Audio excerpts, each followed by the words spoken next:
Bonjour à tous, merci d'être là et d'être présent, de prendre ce temps pour découvrir Permis de construire. Et merci au MEDEF 44 qui nous permet cette collaboration, particulièrement Geoffrey Royer et Jean-Baptiste Drouet qui nous ont proposé donc ce webinaire. Donc moi je suis Anne Berthoud, chargée de relations entreprises au sein de Permis de construire. Avant de démarrer, un petit point technique, le webinaire va être enregistré pour permettre aux absents intéressés de pouvoir visionner par la suite nos échanges. Donc, je vais vous demander de bien couper vos micros tout le long du webinaire. Cependant, n'hésitez surtout pas à participer, à poser vos questions avec le chat. Je me chargerai de couper les intervenants pour répondre aux questions ou bien de garder les questions pour la fin puisqu'on aura une trentaine de minutes d'échange questions-réponses. Donc, n'hésitez pas. L'idée, c'est que ce soit dynamique et participatif. Voilà, moi, je regarde bien le chat tout le long du webinaire. Grand merci, Monsieur Lenormand, d'être présent et je vous laisse la parole pour introduire la matinée. Très bien, merci Anne. Bien, bonjour à toutes et à tous. Merci de participer à cet événement organisé par Permis de construire et puis soutenu par les équipes du MEDEF. Effectivement, merci à Geoffrey et puis à Jean-Baptiste pour leur mobilisation. Alors moi, je me présente, donc je m'appelle Yves-Olivier Lenormand, je suis le délégué régional d'Airbus, mais je suis aussi le président de la commission. En fait, je suis vice-président du MEDEF et je m'occupe du champ, on va dire, emploi et inclusion. Voilà. Donc le MEDEF sur le département est connu pour son engagement sur le handicap. En réalité, il est engagé sur pas mal d'actions d'inclusion, mais pas que sur le public, personnes en situation de handicap.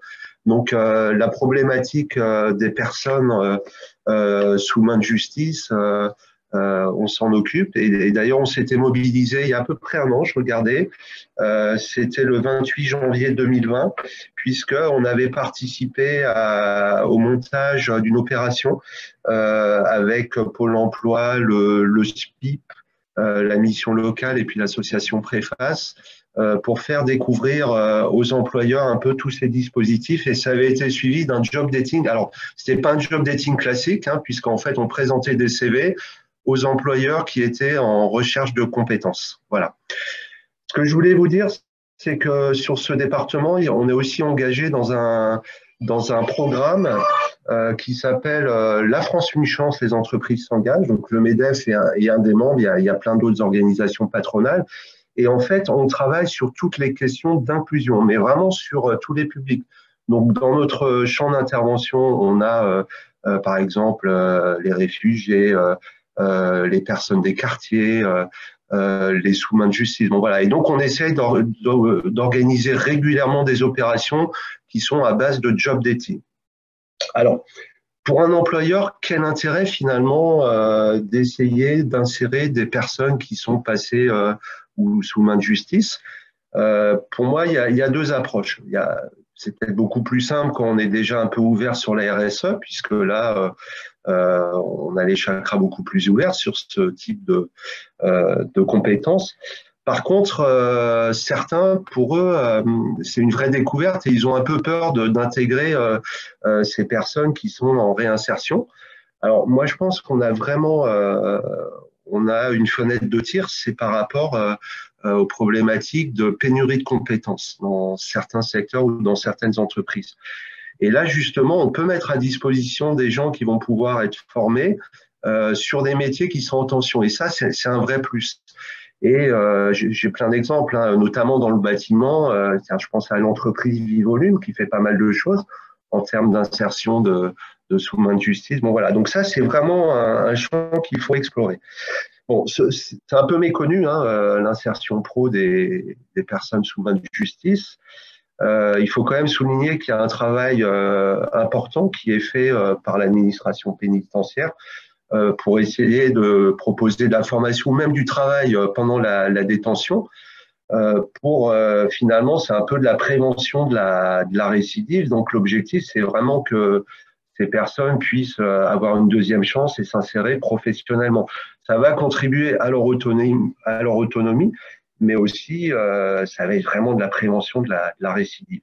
Bon, tout ça, c'est bien beau, ça fonctionne a priori sur le papier. Ce qu'il faut noter, c'est quand même il y a un travail un peu remarquable d'un certain nombre d'associations qui sont vraiment en soutien du SPIP pour que ce soit efficace. Voilà. Donc, ce matin, justement, c'est tout l'intérêt. On va pouvoir découvrir ce que fait Permis de construire. Et finalement, moi, je pense vraiment qu'on est employeur, si on est un petit peu ouvert en termes de chakra, si on a des besoins en recrutement, si on est en pénurie de compétences, et ben, il faut tester. Faut déjà tester sur un, vous verrez, ça va marcher. Bon, il peut y avoir des échecs, hein, mais comme pour n'importe quel recrutement. Et puis après, vous y reviendrez. Il y a plein de sociétés, voilà, qui testent une fois, et puis bah, au fil des années, elles continuent. Voilà. Après, je pense que vous allez parler de un peu toutes les formules qui sont proposées. On peut aussi, nous, au titre d'Airbus, on a testé des formules avec l'administration pénitentiaire, des gens qui étaient en semi-liberté, qui venaient travailler la journée, qui allaient dormir en centre de détention. Bon, voilà, il y a pas mal de possibilités. Après, on ne dit pas que ce sont des sous-mains de justice, hein, parce qu'on n'est pas là pour les stigmatiser. Au contraire, on est là pour les aider dans leur réinsertion. Voilà, donc c'est une belle aventure. Faut pas hésiter à la tester. Et du coup, c'est voilà, Anne Berthoud, c'est à vous de convaincre tous ces employeurs, s'ils sont présents à la conférence, c'est que on a fait déjà la moitié du chemin. Je pense qu'ils vont tester. Voilà. En tout cas, bravo hein, pour le travail de Permis de construire. Bonjour à tous. Merci beaucoup. Oui, merci. Alors, Ludovic Dardenne, directeur de Permis de construire. Et merci, Monsieur Lenormand, de rappeler que l'inclusion concerne de nombreux publics, y compris le public justice, et qu'ils sont d'un apport certain pour les entreprises qui leur font confiance, et que c'est un apport doublement dans les deux sens, à la fois pour notre public et à la fois pour les entreprises, dans une dynamique sociale positive. Donc moi, je vais vous présenter Permis de construire dans ces grandes lignes, et je vais commencer par un petit exercice à la fois pour tester le chat et pour mettre une visibilité sur le contexte et notre champ d'intervention. Donc, je vais juste vous poser des petites questions. N'hésitez pas à apporter vos réponses dans le chat. Et la première, c'est est-ce que vous savez combien il y a de condamnations pénales en France chaque année? Je vous laisse quelques secondes et je regarde. Allez-y, n'hésitez pas à tester les chiffres. Le nombre de condamnations, merci Monsieur Lenormand en tout cas. Le nombre de condamnations pénales en France chaque année, c'est 934 000 pour l'année 2019, aux environs 950 000 tous les ans. Sur ce nombre-là, combien de condamnations le sont pour des crimes? Alors, des crimes, c'est viol, braquage, meurtre, des condamnations à plus de 10 ans.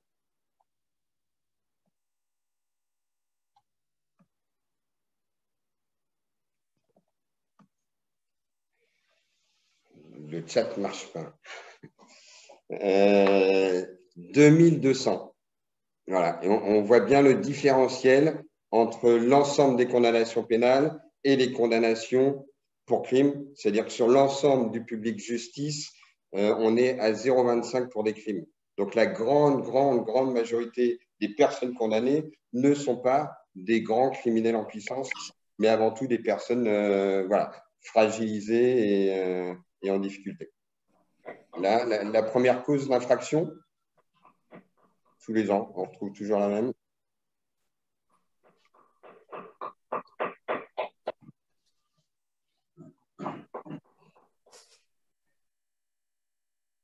Alors, la première cause, c'est la circulation routière.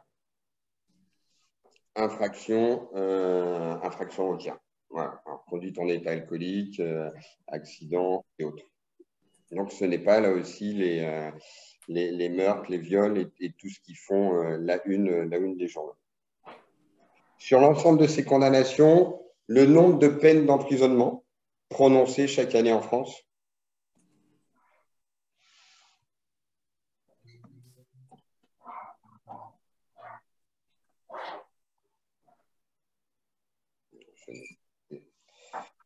Le nombre d'emprisonnements, il y a 280 000 peines de prison prononcées annuellement.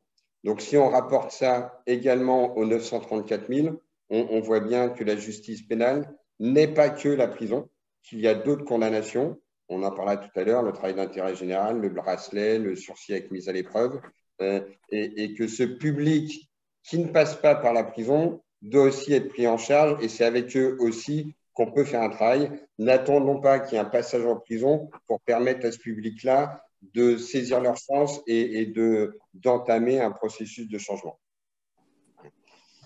Le coût de la justice en France, annuellement,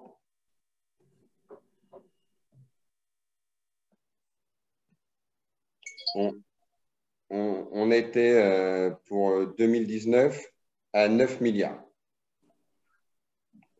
Voilà, ce qu'on pourra rapporter plus tard dans cette matinée au coût de notre accompagnement avec notre public. Et le taux de récidive, alors quand on dit taux de récidive, là, ça englobe justement l'entièreté des condamnations pénales.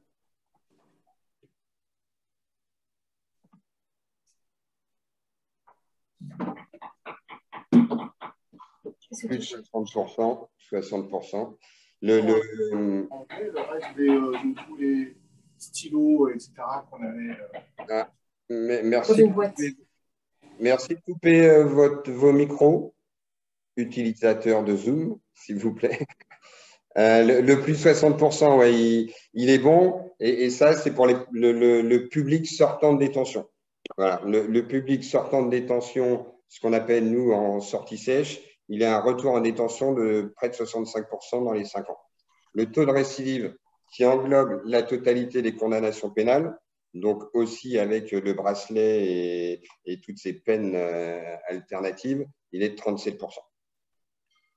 Donc notez-le et on le rapportera là aussi à notre propre taux de récidive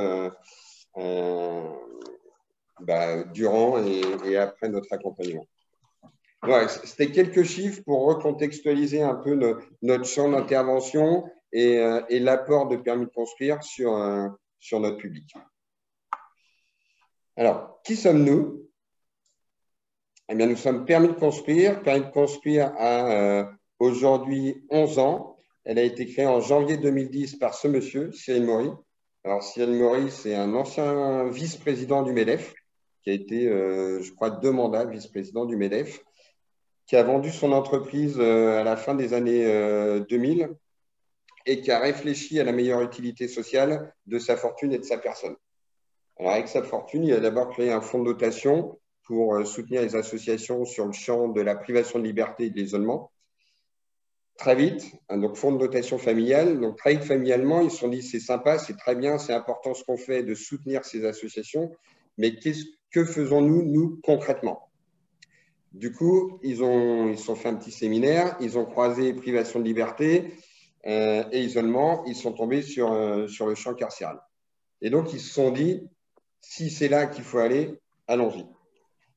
Donc, ils sont partis de zéro, voilà, ne connaissant pas du tout ni le champ social, ni le champ pénitentiaire, mais ils sont partis avec des convictions fortes que Cyril, qui est toujours notre président, porte encore aujourd'hui et que nous, collectivement, portons quotidiennement. C'est d'abord le fait que toute personne, même si elle a commis des fautes, et voire même, surtout si elle a commis des fautes, est une personne en devenir. C'est une personne qui peut apporter à la société, c'est une personne qui a des talents et à nous, société, de savoir les utiliser et de permettre à cette personne de trouver sa place positive au sein de la société. L'autre aspect, voilà, c'est de leur faire confiance, c'est un peu d'enlever nos préjugés, nos idées reçues et de poser sur ces personnes un regard bienveillant, positif et d'être à leur côté en se disant on va y arriver et c'est une personne qui peut là aussi qui peut apporter. Souvent, Cyril dit l'homme est comme on le considère. Voilà. Donc, soyons bienveillants, soyons positifs, faisons leur confiance et nous le rendrons. Et nous, là aussi, on le voit tous les jours de manière hyper positive. Et l'autre enjeu, qui est un enjeu là, sociétal, et M. Lenormand l'a rappelé, et de contribuer à la lutte contre la récidive et de contribuer à une société plus apaisée, plus sécurisée, et avec des personnes qui ont pu être condamnées, qui ont pu avoir fauté, mais qui retrouvent une place positive et non stigmatisante au sein de la société. Voilà, au départ, on était sur Nantes et Angers. On s'est regroupé sur Nantes pour justement pouvoir travailler en profondeur cette relation avec les institutions publiques et avec le territoire, le territoire local. Et là aussi, on le verra plus tard, dans quelle dynamique on est aujourd'hui de retourner sur les territoires en besoin. Donc, année de création 2010, 6 salariés. Donc, moi, en tant que directeur, nous avons 3 travailleurs sociaux qui ont en charge la responsabilité et l'accompagnement de notre public. Une psychologue, là aussi en soutien direct auprès de notre public, et Anne, donc, qui est chargée de relations entreprises. 11 administrateurs, dont Cyril Maury, qui est toujours président, dont Brigitte, sa femme, qui est toujours administratrice et qui sont les fondatrices de l'association. Il y a aussi Jackie Brault, le quart d'heure, qui est trésorière du MEDEF 44 et qui est là aussi depuis 2010 et la création de l'association. Peggy Destre-Baron, qui est adhérente MEDEF et qui prendra la parole tout à l'heure. Et Philippe Blanc aussi, qui est avec nous aujourd'hui et qui présentera une partie de nos actions. Je rajoute aussi, dans notre dynamique de responsabilisation et de mettre nos bénéficiaires au centre de l'accompagnement, qu'il y a 2 places réservées au sein de notre conseil d'administration d'administrateurs pour nos bénéficiaires. Une place cooptée par les membres du conseil d'administration et une place pour un pilote, on reviendra sur le terme, mais c'est comme ça qu'on appelle nos bénéficiaires, élus par ses propres pairs.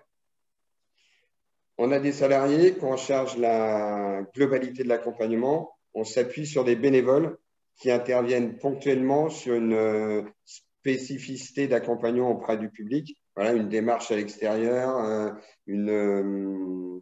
besoin d'apprentissage en lecture ou sur de l'anglais, il y a eu, sur des mathématiques, sur une remise à niveau. Et donc, ils interviennent régulièrement. Et une partie des bénévoles aussi, sur les 12, là, nous soutiennent sur la vie associative. Voilà.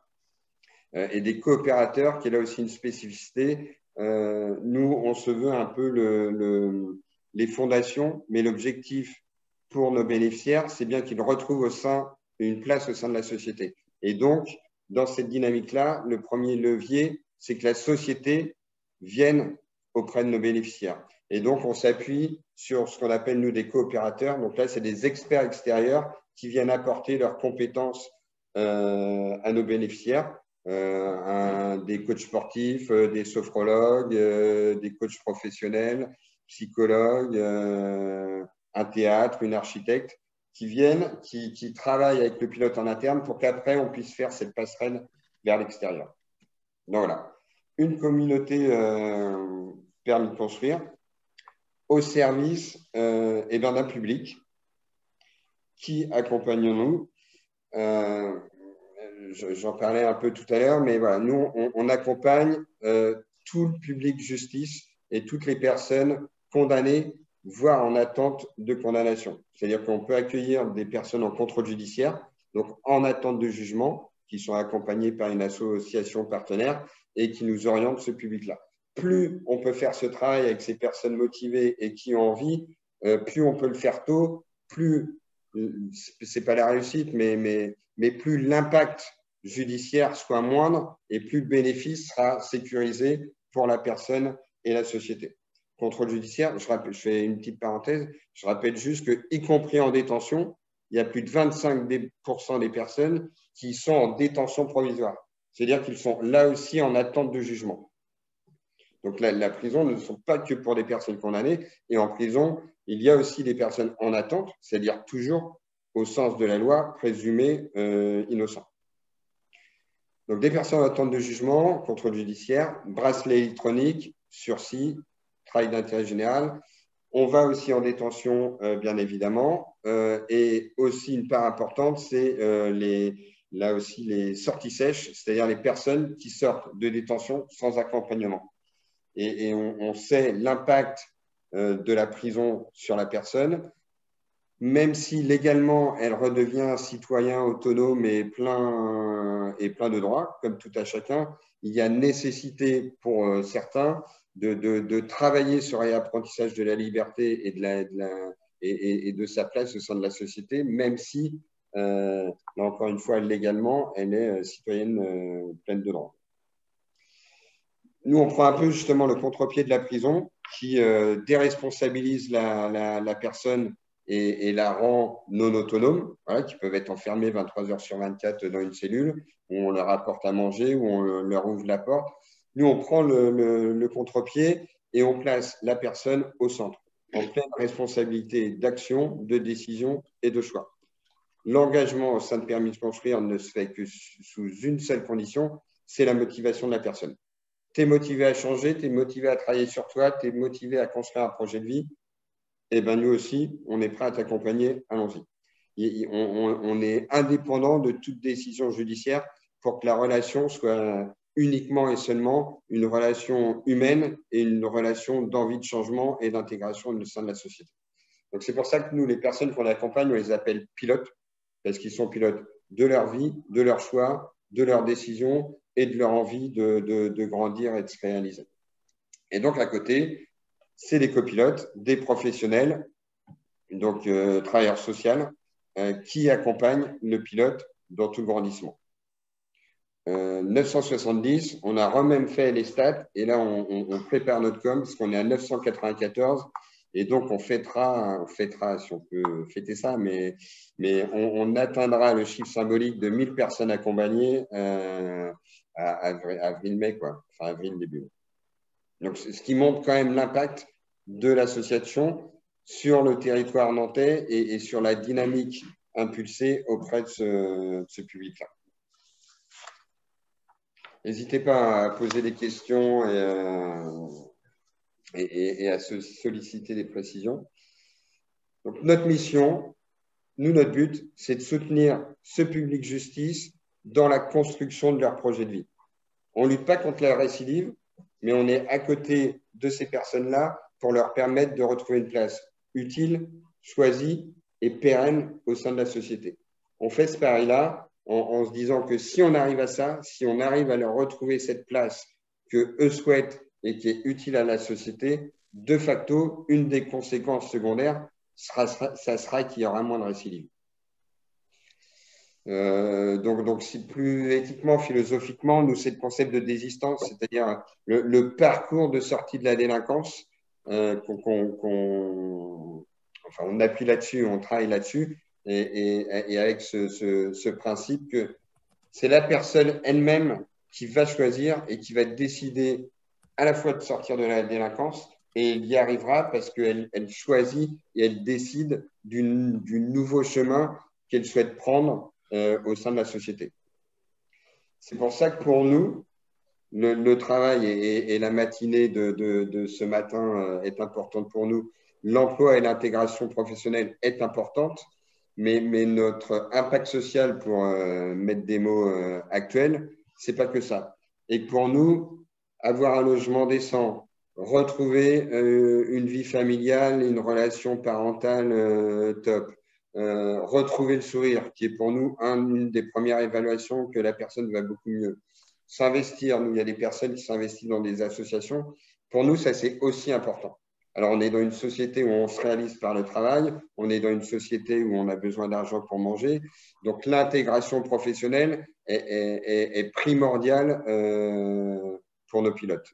Mais la dynamique d'un projet de vie, comme tout à chacun, n'est pas uniquement le travail. Et la réinsertion sera solide et l'inclusion sera pérenne si, avec le travail, il y a le logement, il y a des relations familiales apaisées, il y a une vie sociale positive et dans laquelle on s'éclate. Voilà, c'est vraiment toute cette dynamique et cet accompagnement global qui est important pour nous. La réussite par rapport à cette mission, et là on en revient, on a deux chiffres clés. On a 60% de projets de vie validés, donc c'est-à-dire que les personnes partent de chez nous avec un chemin tracé, et une visibilité sur leur avenir. Je précise juste que nous, il n'y a pas de temporalité. C'est-à-dire on accompagne le pilote le temps que le pilote estime qu'il a besoin d'être accompagné. Alors après, c'est le travail éducatif. À un moment, on peut aller en voir un en disant, voilà, tu tournes un petit peu en rond. Et justement, il faut que tu décroches un peu de permis de construire pour poursuivre ton inclusion. Mais une des problématiques dans le champ judiciaire, c'est ce que moi j'appelle, c'est pas un joli mot, mais le saucissonnage. On est en contrôle judiciaire, on a un professionnel, on rentre en détention, on a le SPIP milieu fermé, on ressort, il y a le SPIP milieu ouvert, il y a Pôle emploi d'un côté, il y a… Voilà. Et nous, l'idée, c'est d'être le fil rouge tout au long de ce parcours socio-judiciaire et de l'accompagner le temps que la personne a besoin. Alors, pour certains, ça va être juste le temps de se poser, de redéfinir son chemin. Et pour d'autres, au-delà de cette redéfinition, il va y avoir un vrai accompagnement dans l'action, une vraie recherche avec lui sur l'intégration sur les différents sujets. 60% de projets dits validés et 93%, et ça c'est annuel, des personnes qui ne récidivent pas. Donc si on switch ce chiffre, ça veut dire 7% de récidive. Alors là, qu'on peut mettre en parallèle avec les 37% sur l'entièreté des condamnations et encore plus avec le parallèle avec les 60-65% de récidive en sortie de détention. Et donc ça, c'est moins de 10%, 7% de récidive durant notre accompagnement. Et on a fait une étude avec l'Université de Nantes, une étude longitudinale sur 3 années, sur les accompagnements de pilotes durant 3 années. 3 à 5 ans après l'accompagnement, ces chiffres restent les mêmes. C'est-à-dire que ce qui est travaillé à permis de construire, c'est sécurisé et un des enjeux de notre accompagnement, c'est pas d'aller tout en haut au 2e étage le plus vite possible, c'est bien de monter les marches petit à petit et que chaque marche qui est montée, elle est solide et on ne va pas se casser la figure et redescendre et recommencer. On essaye de casser ce cercle de j'ai envie de changer, il y a un écueil, on retombe, notamment en partant trop vite sur l'insertion professionnelle et du coup de toujours recommencer. Donc marche après marche et on sécurise la chose pour que cette réinsertion soit la plus durable possible. Alors comment on fait ça? Eh bien, on a mis en œuvre ce qu'on appelle nous le parcours Se bâtir ensemble, qui est un parcours qui se base sur un modèle et une méthode. Le modèle, c'est le modèle des 4 piliers fondamentaux. C'est ce que je soulignais un petit peu tout à l'heure, c'est-à-dire pour qu'il y ait une réinsertion utile, choisie et pérenne, il faut travailler sur ce que nous on appelle, ce qu'on a notifié là, bien dans son job. Voilà, c'est avoir un boulot qui nous satisfait, avoir un boulot qui nous permet de nous lever le matin, avoir un boulot qui nous réalise. Mais nos pilotes viennent très souvent en disant j'ai besoin de boulot, et du coup on part là-dessus, mais notre dynamique fait qu'on voit les obstacles, on va travailler les autres obstacles, et à la fin on revient sur l'insertion professionnelle. Et les autres obstacles, c'est qu'il faut aussi travailler sur le bien-être corporel, être bien dans son corps, la question de l'hygiène de vie, la question de l'addiction, la tenue de son logement, voilà, capital soins, capital santé et comment on est bien aussi là-dessus. C'est la question de l'insertion sociale, comment on s'intègre dans son territoire, comment on a accès à ses droits et devoirs, comment on joue pleinement, comment on joue et comment on vit pleinement ce rôle de citoyen. Et l'autre aspect, le bien-être psychologique. Voilà, la question estime de soi, valorisation de soi, confiance en soi, les problématiques psychologiques spécifiques de chacun.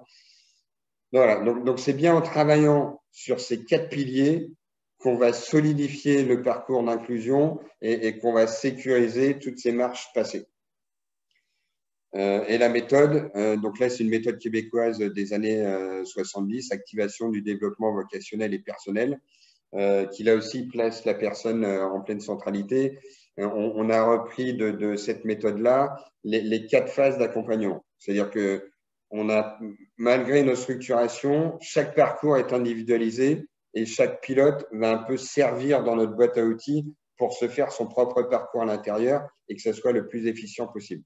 Par contre, chaque pilote va passer par 4 phases qui est en premier lieu une phase de découverte. C'est qui je suis, quelles sont mes limites, quelles sont mes difficultés, quelles sont mes faiblesses, quelles sont mes choses à travailler. Mais aussi, et moi je suis travailleur social de formation, j'ai passé 15 ans à essayer de réparer ce qui n'allait pas chez les personnes, en oubliant totalement que chaque personne a des talents.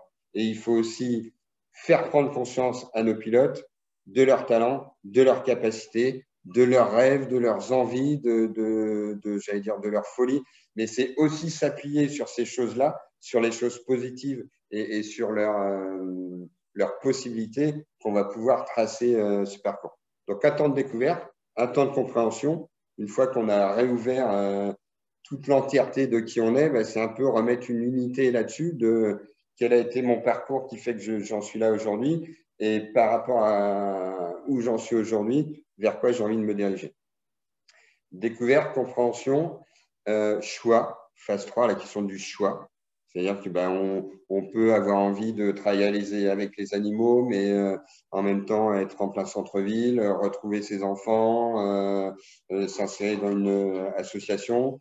Donc, il y a un moment, il y a une question de choix. Dans tout ça, vers quoi tu as envie d'aller, notamment professionnellement? Quel est ton projet professionnel? Et nous, très souvent, il y en a qui viennent avec des parcours professionnels pour certains chaotiques, mais dans une branche, voilà, du gardiennage, il y a des besoins, il y a des possibilités, mais ce n'est pas ce qu'ils ont envie. Donc, nous, on ne va pas le remettre là-dedans et on va faire tout ce travail pour dire c'est quoi ton envie profonde? C'est quoi qui fait sens pour toi?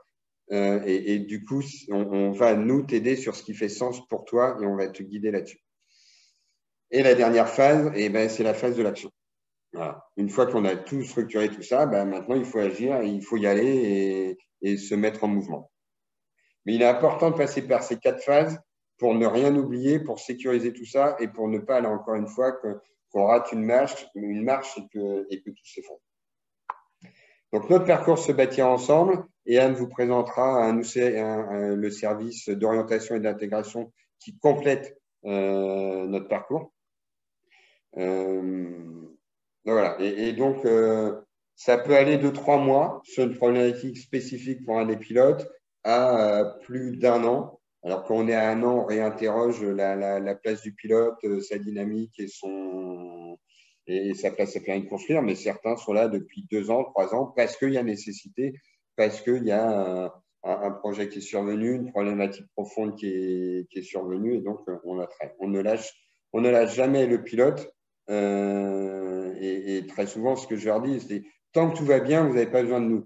Mais quand il y a un obstacle, quand vous avez fait un choix qui a été mauvais, c'est là qu'il faut revenir. C'est là qu'il faut qu'on retravaille, qu'on dise pourquoi tu as fait ce choix, ça n'a pas marché, c'est pas grave. L'important, c'est de l'analyser pour voir ce qu'il a pu rater, les manquements qu'il y a eu. On va retravailler sur ces manquements pour pouvoir après les réappréhender.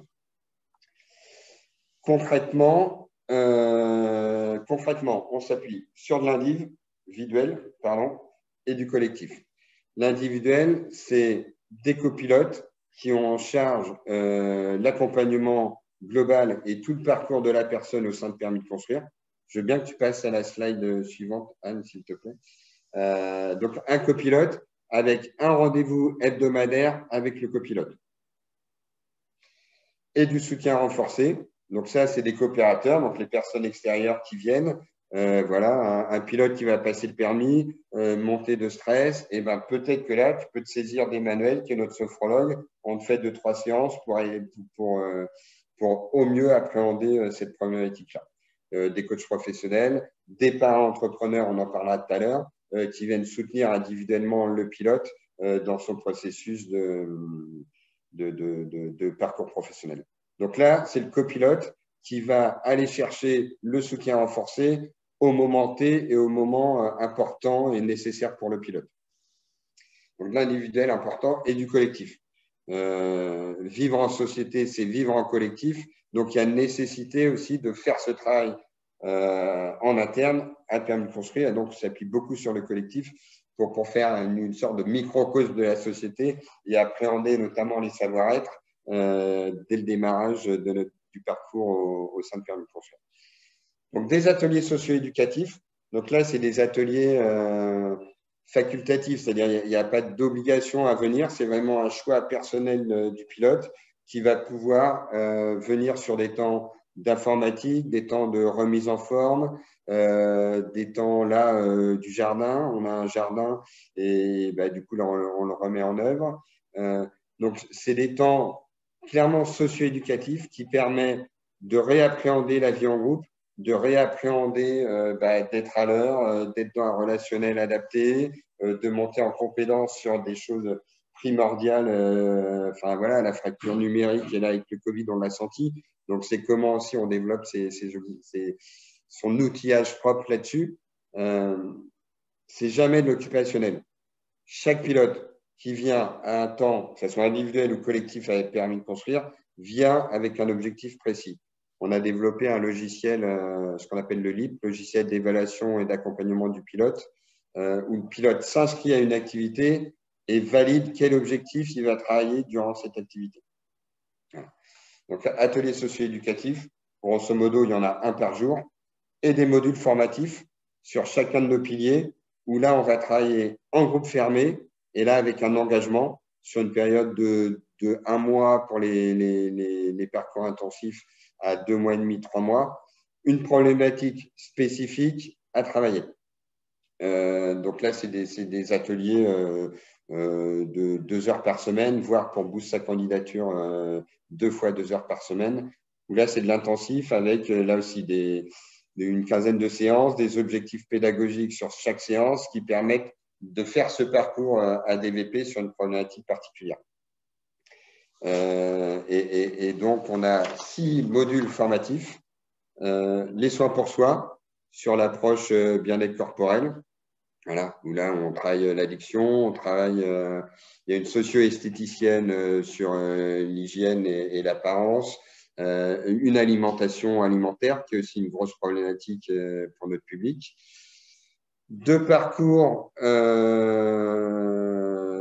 psychologiques sur la relation à l'autre, et on en a rajouté un autre sur la conscience de soi. C'est-à-dire que pour être en capacité de travailler la relation à l'autre, il faut déjà avoir une estime, une conscience de qui on est. Et donc, on a ce parcours qui est un peu doublon, on fait conscience de soi et après, on va sur la relation. Un parcours sur l'insertion sociale et vivre sa citoyenneté. Donc là, beaucoup sur, là aussi sur le territoire. Et 2 parcours professionnels, élaboration d'un projet professionnel. Donc là, on repose les bases et on valide le champ professionnel et le projet professionnel de la personne. Et un parcours boost sa candidature qui vient après. C'est-à-dire, voilà, là, tu as décidé d'être menuisier, et ben là, boost sa candidature et on y va à fond sur le CV, la lettre de motivation, la préparation de l'entretien, l'appréhension de la verbalisation professionnelle, savoir se vendre auprès du public. J'ai vu une petite question là qui est passée et du coup, je vais me permettre d'y répondre. Notre relation, nous, notre but, c'est de travailler avec le public justice, comme moi je l'appelle, et de leur aider à retrouver cette place au sein de la société. Peu importe d'où qu'ils viennent. Donc, le SPIP est un partenaire privilégié, de facto, et il y a environ 50% du public qui nous est orienté par le SPIP, par le service pénitentiaire, notamment milieu ouvert.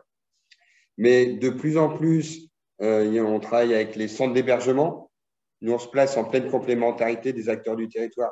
C'est-à-dire, c'est fondamental, en tout cas, c'est hyper intéressant avec les centres d'hébergement où eux vont se focaliser sur une problématique et notamment le logement, voir comment on habite le logement, la problématique addiction dans le logement. Et nous, on va pouvoir à la fois soulager le professionnel partenaire en disant mais nous, on prend le reste, la question de l'isolement, la question du projet professionnel, on le fait ensemble. Donc, centre d'hébergement, Pôle emploi, le milieu médical aussi qui nous en oriente de plus en plus pour 25%. L'ADAS 44 qui est l'association habilitée à faire du contrôle judiciaire aussi qui nous en oriente. Et on a 10% de personnes qui viennent d'eux-mêmes, voilà, qui ont entendu parler de permis de construire et qui viennent vers nous. Donc, nous, c'est vraiment cette relation duel avec le pilote d'où qu'ils viennent. S'il a la motivation, il n'y a pas de souci.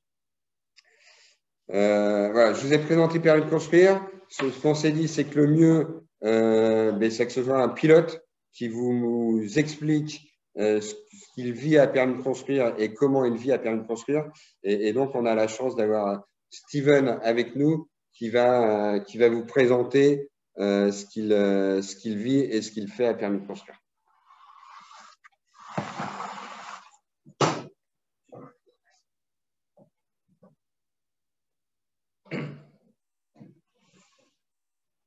Bonjour, donc moi je m'appelle Steven, j'ai 30 ans, ça fait maintenant un an et quelques que je suis sorti de prison. Et avant de sortir, j'avais entendu parler et on avait discuté aussi avec un visiteur de prison notamment, et également avec la SPIP, quelques temps avant de sortir de prison, de l'association de permis de construire, ce qui était possible de faire et ce qu'il proposait. Et je savais qu'à la sortie, j'allais devoir tout recommencer à zéro. Et donc, ça allait vraiment être compliqué, ou du moins le paraître, ça c'est sûr. Parce qu'il y avait pas mal de choses à faire. Et croyez-moi, c'était pas une sinécure. Il y avait beaucoup de démarches administratives, notamment. Donc, ça a pris un peu de temps pour commencer avec l'association de permis de construire, parce qu'il y avait des choses à faire dès la sortie, vraiment qui n'attendent pas. Donc, pour régler les situations de sortie. Mais une fois que ça a été fait, j'étais directement après, notamment au début avec mon visiteur de prison avec qui je discutais, que j'ai pu re-rencontrer à l'extérieur, avec qui je suis venu à l'association de permis de construire pour vraiment intégrer l'association pour pouvoir participer au programme proposé dont je pensais avoir besoin. J'en ai notamment réalisé 2 pour le projet professionnel. Donc le premier, l'élaboration du projet professionnel qui a permis de revoir tout ce que j'ai fait tout ce que j'avais comme expérience professionnelle. Certaines remontaient plus que d'autres, c'est vrai, parce qu'il y a eu un peu de temps découlé en prison. Donc ça remonte pour certaines un petit peu plus loin. Mais ça ne perd pas les compétences et le savoir qui a été acquis. Ça permet de faire justement un bilan des compétences, de savoir quel poste je voulais viser maintenant et comment faire pour y parvenir. Le second module servait justement à booster sa candidature, à revoir les lettres de motivation, à remettre à jour, actualiser les CV et surtout, personnellement, ça m'a permis de refaire des simulations d'entretien. Parce que depuis quelques années, ça a un peu rouillé, on va pas se mentir. Et donc, c'était vraiment positif. Bref, faire tout ça, tous ces modules-là et toutes ces spécificités, c'était vraiment important. Au départ, c'était j'ai pu trouver ça un peu long au départ, mais comme c'était vraiment nécessaire et j'avais vraiment envie de réussir et de le faire pour la bonne raison que quitte à tout recommencer à zéro, autant faire ça bien, même si ça prend du temps. Au moins, comme ça, il y aura des bases solides et c'est pas pour rien. Je participe aussi à des activités ici, au centre de permis de construire. Il y a des activités collectives. Ça, c'est le point sourire, on va dire. Ça permet vraiment de partager des moments, des activités avec d'autres pilotes de l'association, les bénéficiaires, pour vraiment, que ce soit en sport par exemple. Ça permet vraiment de se remettre en forme, puis même de se sentir bien dans son corps et puis de se réactiver en quelque sorte. C'est un bénéfice. Il y a aussi des activités culturelles, notamment le théâtre. Ça, c'était vraiment un moment sympa, surtout dans le contexte actuel. Ça permet vraiment de sortir du cadre Covid, on va dire, et de voir un peu la scène, un autre à notre univers, à notre environnement que celui des masques, etc. Donc, c'est vraiment positif.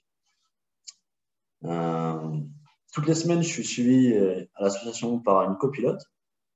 Donc, la mienne s'appelle Justine. Elle travaille ici depuis avant que j'arrive, bien longtemps. Et donc, toutes les semaines, je peux échanger avec elle pour savoir, pour savoir que s'il y a des nouveaux modules à intégrer, si j'ai besoin d'une information pour une démarche ou pour une activité, pour un module sur le relancement vers le travail.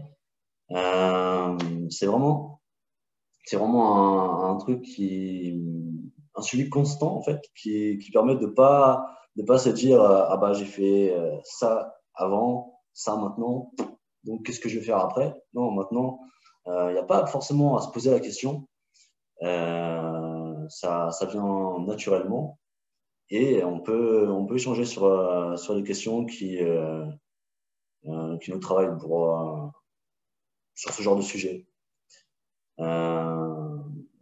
De son côté, de me poser des questions aussi, forcément, sur ce que les modules apportent, si ça a bien fonctionné, s'il y a un autre est nécessaire pour poursuivre le premier, etc. Donc ça donne vraiment une ligne à suivre au lieu de s'éparpiller, on va dire, dans diverses directions et pas aboutir au final. Donc si je devais faire un petit bilan de ce qu'a apporté, ce qu'a m'apporte l'association, c'est vraiment me relancer dans la vie active après la sortie. Donc pour se remettre dans le milieu du travail. Et pour se remettre dans le milieu du travail, il faut recommencer par les bases. Donc, comme je le disais, se réactualiser et se remettre dans le bain. Puis pour les activités, c'était un point positif aussi, comme je l'ai dit. C'était le point sourire. Ça permet vraiment de voir d'autres personnes, de ne pas revoir des personnes qu'on a pu connaître avant, qui ont pu ou non vous, en quelque sorte, vous diriger directement ou indirectement vers la prison. Donc vraiment changer de fréquentation, de lieu de vie, etc. Personnellement, j'ai déménagé aussi, donc ça aide aussi à tout recommencer à zéro, même si du coup ça prend un peu de temps aussi. Mais c'est nécessaire et efficace, donc c'est une bonne chose. Donc si j'avais pas intégré l'association, honnêtement, je pense que j'aurais pas forcément fait tout ce que j'ai fait ici, ou pas forcément aussi vite, parce qu'il n'y aura pas forcément eu la même implication et le même investissement et l'accompagnement qui participe à aider à réussir justement aussi. Donc voilà, je pense que je vais dire à peu près tout ce que je pouvais vous dire. Je vais maintenant laisser la parole à Anne. Merci beaucoup, Steven. Coupez juste votre micro, comme ça, il n'y aura pas de... Merci, Steven, beaucoup pour ton témoignage. On peut voir toute ton implication, ce que tu fais au quotidien à Permis de Construire. On voit, toi, tu as pu reparler là, des projets, des modules emploi, élaboration du projet professionnel.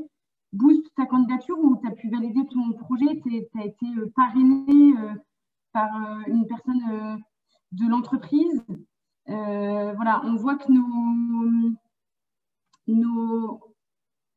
nos parcours emploi nous permettent de valider les compétences, les motivations, les talents de nos pilotes. Ils deviennent des atouts pour les entreprises qui recrutent.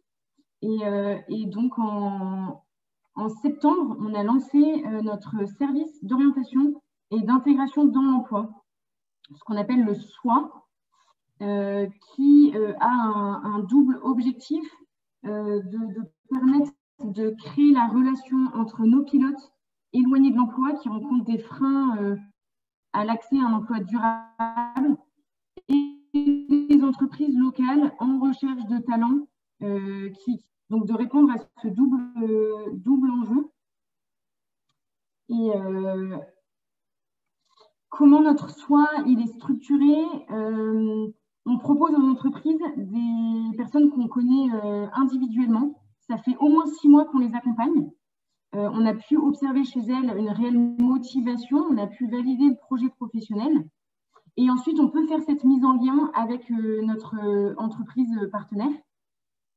Le pilote suit le processus classique de recrutement de l'entreprise, passe ses entretiens. À la suite des entretiens, s'il est embauché, on s'engage à soutenir le pilote 6 mois après sa prise de poste, soutenir le pilote et soutenir l'entreprise pour assurer une intégration sereine, pour désamorcer les éventuelles difficultés annexes à l'emploi et voilà, pour être un vrai soutien pour l'entreprise, qu'elle puisse se focaliser sur l'emploi, sur le savoir-faire, sur l'intégration dans l'équipe et que nous, on soit le soutien social dans cette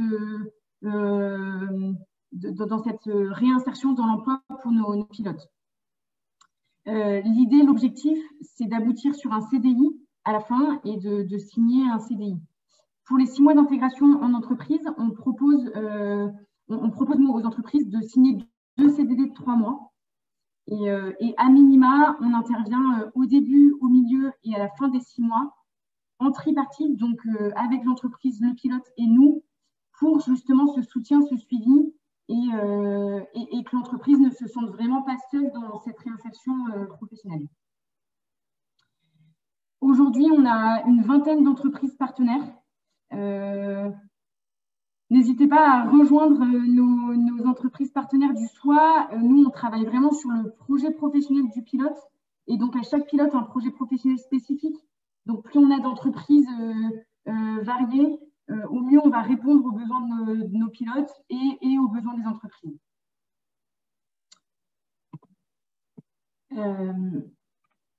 Alors, il y a différentes manières de soutenir nos actions. Donc, on vient de parler de l'insertion professionnelle. Voilà, si vous intégrez un de nos pilotes dans vos entreprises, vous pouvez aussi nous soutenir dans le développement de permis de construire. Donc, depuis 11 ans que permis de construire existe, on a un accompagnement socio-professionnel efficient. On a vu que ça marchait. Ludovic l'a dit tout à l'heure, 93% qui ne récidivent pas. Notre souhait, c'est vraiment de pouvoir proposer cet accompagnement à d'autres pilotes sur d'autres territoires en besoin. Et il y en a. Et on a ouvert notre première antenne à Saint-Nazaire en octobre. Et voilà, notre objectif est de démultiplier et d'ouvrir d'autres antennes de permis de construire partout en France. Et Philippe, je vais te laisser la parole pour présenter notre offre de partenariat. Ok, merci Anne. Bonjour à tous. Alors effectivement, pourquoi nous soutenir? Eh bien, en fait, nous sommes tous concernés. On se rend compte que la réussite du parcours de nos pilotes est bénéfique à toute la société. Et vos entreprises et vous, entrepreneurs, avez toute votre place. Parce que nous partageons les mêmes valeurs. La croyance en la valeur de chacun. Chaque personne est en devenir, même si elle a commis une infraction ou une faute. La confiance. On a un public qui se sent stigmatisé. Nous sommes là pour leur redonner confiance. Par ailleurs, l'engagement. Notre engagement associatif n'a de raison d'être que par l'engagement des entreprises. Et enfin, la responsabilité sociétale des entreprises. Les entreprises partenaires de permis de construire vont avoir un impact positif sur la société.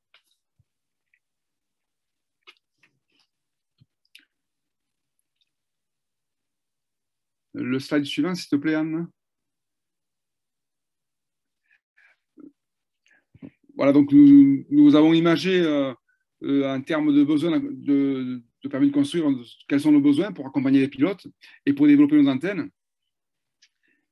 Donc, pour accompagner nos pilotes, on a un coût annuel par pilote chez Permis de construire de 1 500 € pour une année d'accompagnement. Par ailleurs, l'inclusion professionnelle par le SOA, que vous a présenté Anne, c'est-à-dire le service d'orientation et d'intégration, ça a un coût de 2 000 € par pilote. Par ailleurs, pour développer nos antennes, comme nous l'avons fait récemment sur Saint-Nazaire, l'ouverture d'une antenne coûte 75 000 €. Et le coût annuel d'une antenne permis de construire dans sa vie au quotidien, pour accompagner 150 pilotes, a un coût de 225 000 €.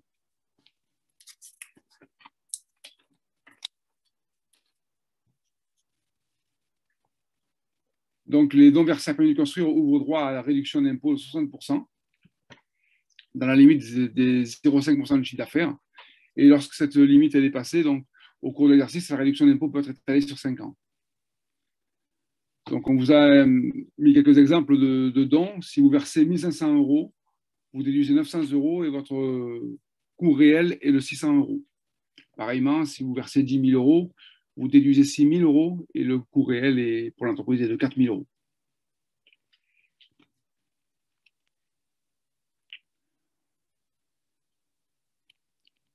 €. Donc voilà, je vais passer maintenant la parole à Peggy.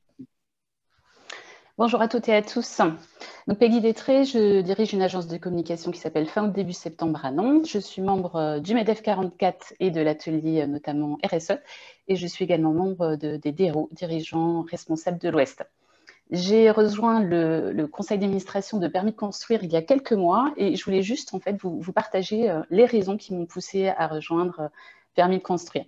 Tout d'abord parce qu'on est sur le sujet de la liberté individuelle, mais aussi la possibilité de se reconstruire.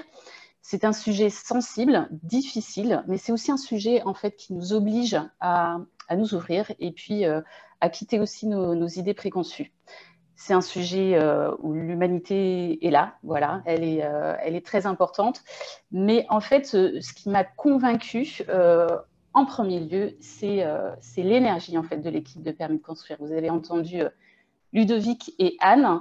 Donc il y a aussi les copilotes, les bénévoles, le conseil d'administration, son président Cyril Maury. Et en fait, je voulais vous dire ça parce qu'en fait, je leur fais confiance. Les résultats qu'ils ont obtenus sont magnifiques. Et derrière ces résultats, il y a vraiment ce projet en fait d'extension nationale, donc pas à pas. Et pour faire ce projet, qui est très important, donc Ludovic et Anne vous l'ont expliqué pour la société, il y a besoin de soutien financier et de soutien financier important. Donc effectivement, il y a la possibilité pour les entreprises d'accueillir des pilotes en termes d'emploi, mais il y a aussi la possibilité d'accompagner le projet global de Permis de construire. Et pour réaliser en fait ces partenariats, il y a cette étape essentielle qui est la confiance. La confiance, et il faut que vos salariés puissent être fiers en fait si votre entreprise décide de s'engager avec Permis de construire. Donc cette fierté, elle ne peut se passer que si on est dans le dialogue et si on comprend les attentes de chacun. Donc, le partenariat qui est proposé, en fait, il est conçu autour de 3 parties, enfin, voilà, d'un partenariat tripartite, avec au centre l'entreprise. L'entreprise, alors qui est en lien évidemment de manière importante avec les pilotes, et les pilotes en fait peuvent être accueillis de manière très, très différente. Ça peut être un moment avec le dirigeant, ça peut être une visite d'entreprise, ça peut être un moment de découverte d'un métier, une immersion autour de différentes missions. Donc voilà, le pilote va pouvoir s'investir dans l'entreprise et vice-versa, l'entreprise va pouvoir s'investir auprès du pilote. Donc ça, c'est le premier axe. Le deuxième axe, il est très important, ce sont vos salariés. En fait, encore une fois, il faut qu'ils puissent comprendre de quoi on parle, c'est quoi cette aventure Permis de construire, pourquoi l'entreprise elle s'engagerait en soutien avec cette association. Donc il y a un dialogue très important à mettre en place et puis il y a aussi la possibilité pour les salariés de s'investir dans l'association avec du mécénat de compétences. Donc à nouveau on est sur une relation double. Il est, comme je le disais tout à l'heure, il est important que tout le monde puisse comprendre en fait cette aventure Permis de construire et ce qui est fait et les résultats qui sont obtenus. Donc, à nouveau, les copilotes sont tout à fait prêts, Ludovic, Anne également, à venir à la rencontre de l'entreprise et d'expliquer, comme on l'a fait ce matin, ce qui se passe dans Permis de construire et ce qu'ils apportent aux pilotes.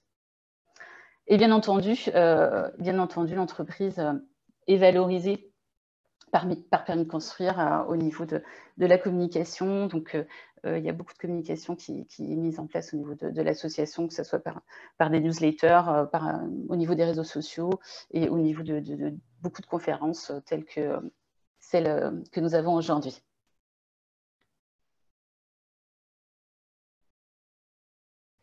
Alors, je vais juste maintenant redonner la parole à Ludovic et qui va nous présenter les soutiens actuels de Permis de construire.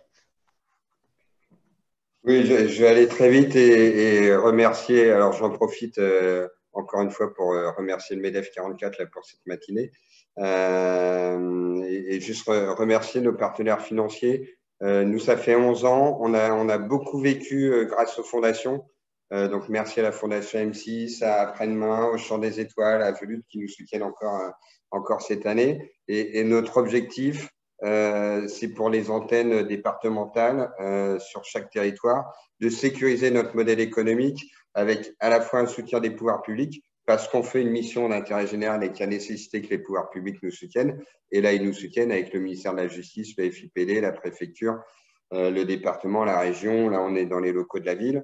Donc, un modèle économique, 50% pouvoir public et 50% soutien local et entreprise locale. Et tout le travail de Anne va dans ce sens-là. Et donc, merci à la Fondation Grand Ouest, à la Caisse d'épargne, à la Massif et j'espère à d'autres entreprises qui vont nous rejoindre pour justement, à la fois sur Nantes, sécuriser encore un peu plus l'antenne de Nantes, même si elle est bien sécurisée, et sécuriser notre modèle économique qui vont nous permettre de nous développer, comme le disait Philippe et Peggy, sur d'autres territoires.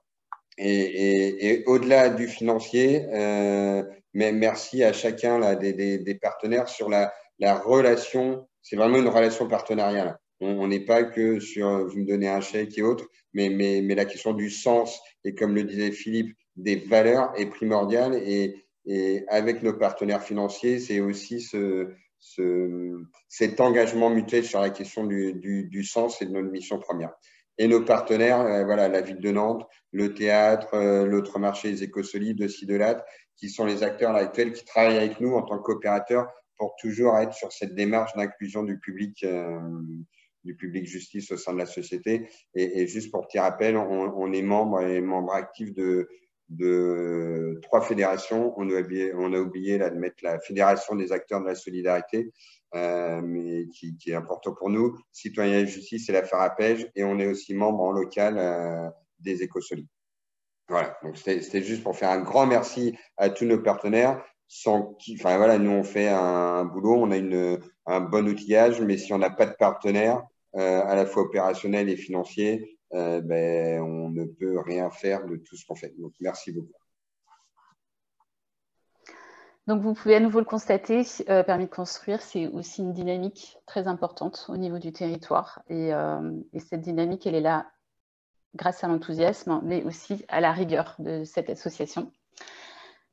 Et pour terminer, pour conclure, voilà, c'est la phrase qu'on vous transmet aujourd'hui. C'est si, voilà, vous aussi, vous croyez à la fragilité de la vie, parce que c'est le sujet, mais surtout au pouvoir de l'humain de se battre et de réussir, alors rejoignez-nous. Il nous reste un petit peu plus de 15 minutes, donc on va répondre avec plaisir à toutes vos questions. Merci beaucoup Peggy, merci Philippe. Donc n'hésitez pas là, à poser des questions dans le chat. Il y en a une qui est passée tout à l'heure et Ludovic, je vais te passer la main.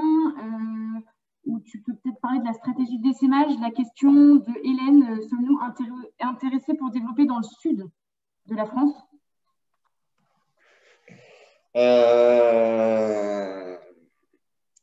Alors, j'ai peut-être recontextualisé. Nous, on a travaillé et on est encore en train de travailler justement avec la Fondation Massif et la Vise à notre stratégie d'essaimage. On va essaimer sous forme de franchise sociale, c'est-à-dire avec un permis de construire national qui garante de nos valeurs, de notre modèle d'accompagnement tel qu'on l'a défini, pour qu'il y ait ces mêmes résultats et qui soit aussi ce cœur de réseau qui va pouvoir permettre de soutenir les porteurs de projets en local et d'avoir une transmission la plus fine et la plus efficiente possible de notre accompagnement. En fait, l'idée, c'est de se dire, Cyril, il est parti de zéro, on a mis 10 ans à construire le truc. S'il y a des porteurs de projets sur des territoires qui ont envie de s'investir sur cette cause et de mettre en œuvre un accompagnement du public justice, bah, si on peut les aider et qu'ils ne remettent pas 10 ans et qu'ils passent par toutes les galères par lesquelles on est passé, on va le faire bien volontiers. Donc, un franchiseur et des franchisés, donc des permis de construire départementaux qui, eux, auront l'autonomie de la mise en œuvre de l'accompagnement et l'autonomie de l'action sur les territoires et de la relation territoriale. Donc, on a commencé à Saint-Nazaire, on sera un peu proactif sur les 2-3 autres territoires pour sécuriser à la fois ce modèle et sécuriser notre dynamique, nous aussi, du permis de construire national. Mais l'objectif, c'est d'être sur tous les territoires en besoin et qui de mieux que les personnes qui sont sur les territoires pour permettre d'avoir cette évaluation des besoins. Donc si dans le Sud, il y a des besoins et qu'il y a un porteur de projet qui fait cette étude de terrain et qui dit « mais là, il y a des gros manquements, vous pouvez venir en complémentarité potentielle de certains acteurs qui sont déjà là », et ben on se met en contact, on construit cette relation et on y va. Alors nous, on est aussi au début, donc moi j'aime à dire doucement mais sûrement, mais l'idée c'est pas d'y aller à fond pour insécuriser tout ce qui a été fait. Donc il faut aussi qu'on y aille doucement, notamment sur ces premiers essaimages. Mais d'ores et déjà, s'il y a des territoires qui sont intéressés, s'il y a des porteurs qui sont intéressés à devenir entrepreneur social et à se dire allez, je me lance, on y va et je lance un permis de construire sur mon territoire, et on a déjà fait l'étude et mettons-nous en contact, discutons-en, Hélène, et oui, enfin voilà, s'il y a des besoins et si l'outil permis de construire paraît pertinent, ne nous empêchons pas de collaborer et d'apporter ça à ce public qui en a besoin.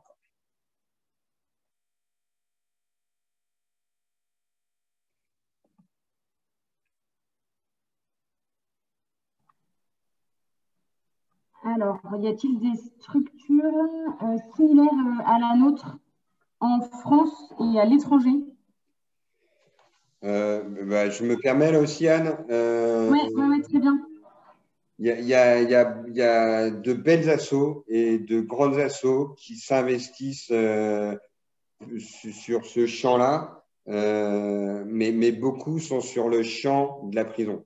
Et nous, notre spécificité, c'est un accompagnement global sur l'entièreté du public justice. Encore une fois, n'attendons pas le passage en prison pour permettre à ces personnes de changer. Et aussi sur l'aspect ordre social et aspect sécuritaire, si on peut le faire dès qu'il y a le contrôle judiciaire lors de la première infraction, faisons-le là, plutôt qu'après 4 récidives, un passage en détention qui dégrade encore plus la personne et qui permet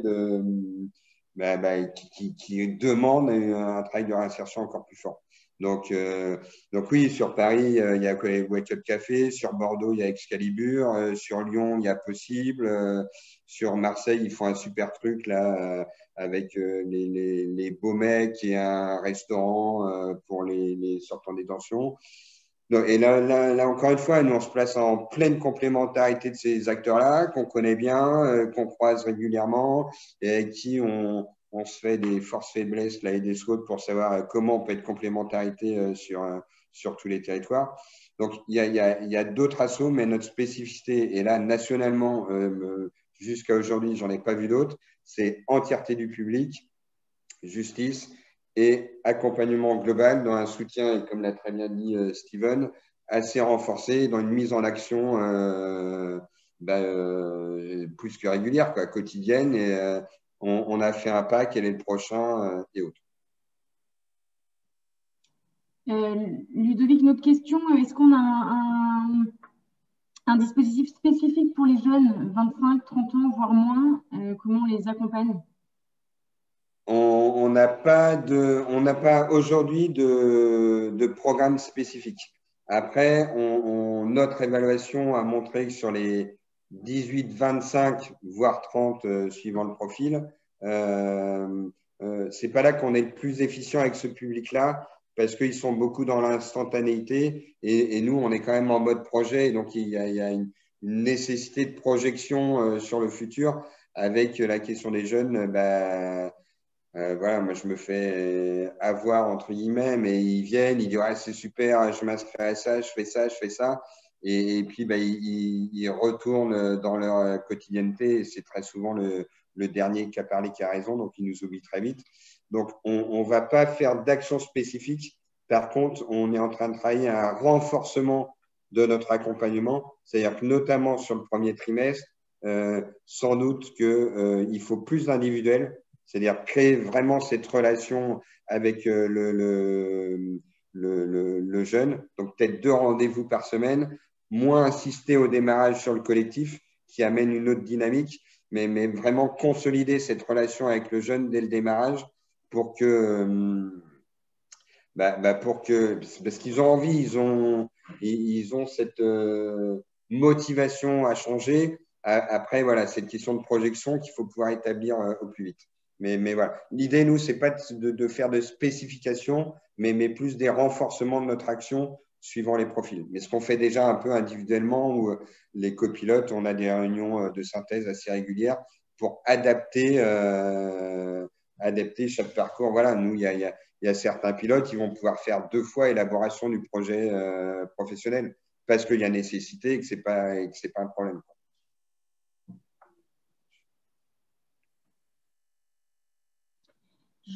Je vois là une question, enfin, pas forcément une question, mais on parle de l'accompagnement, de la formation, des compétences.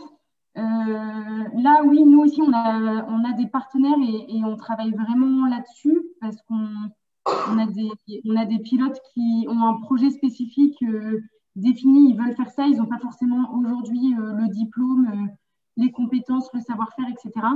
Donc, on travaille avec les GEC, avec l'AFPA, avec d'autres structures.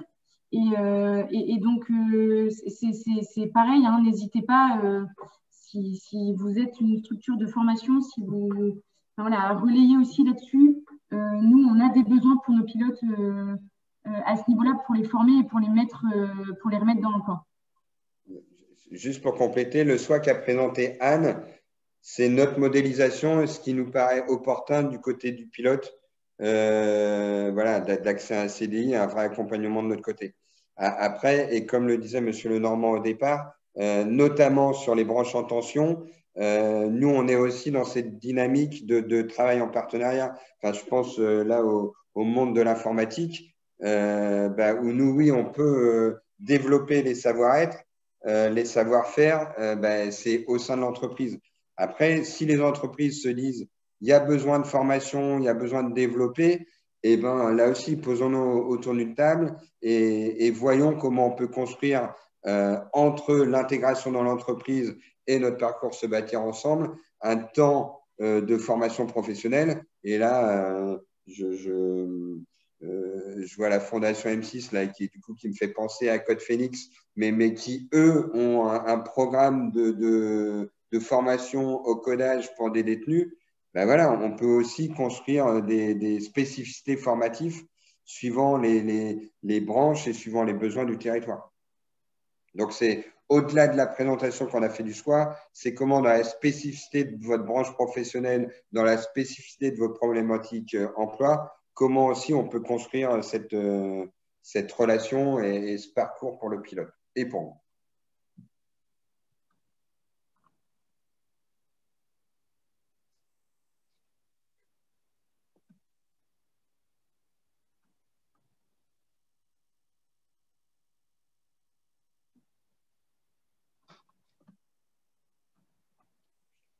Super. Ouais, je vois un petit message. Ben, merci beaucoup et n'hésitez pas là s'il y a d'autres questions. En tout cas, ah oui, bien sûr, vous pouvez prendre la parole, aucun problème.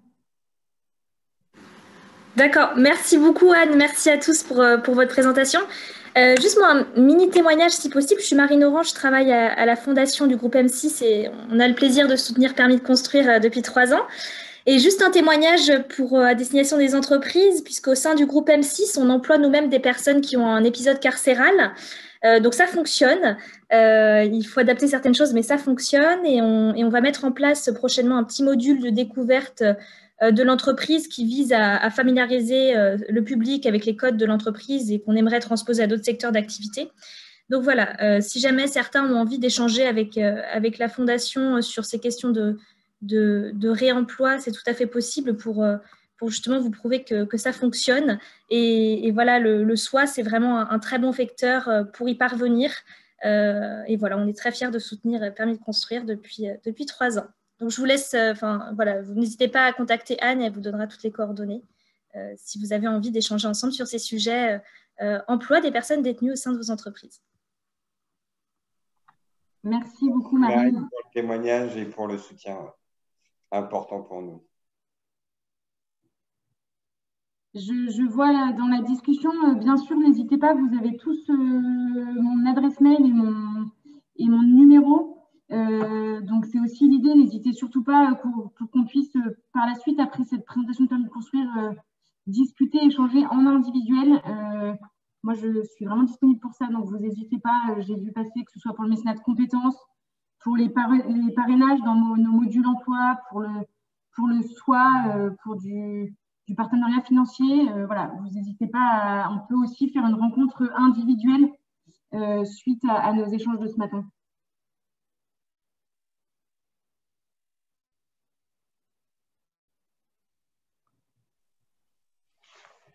En tout cas, merci pour votre présence et pour ce temps qui était important pour nous. Merci encore une fois au MEDEF.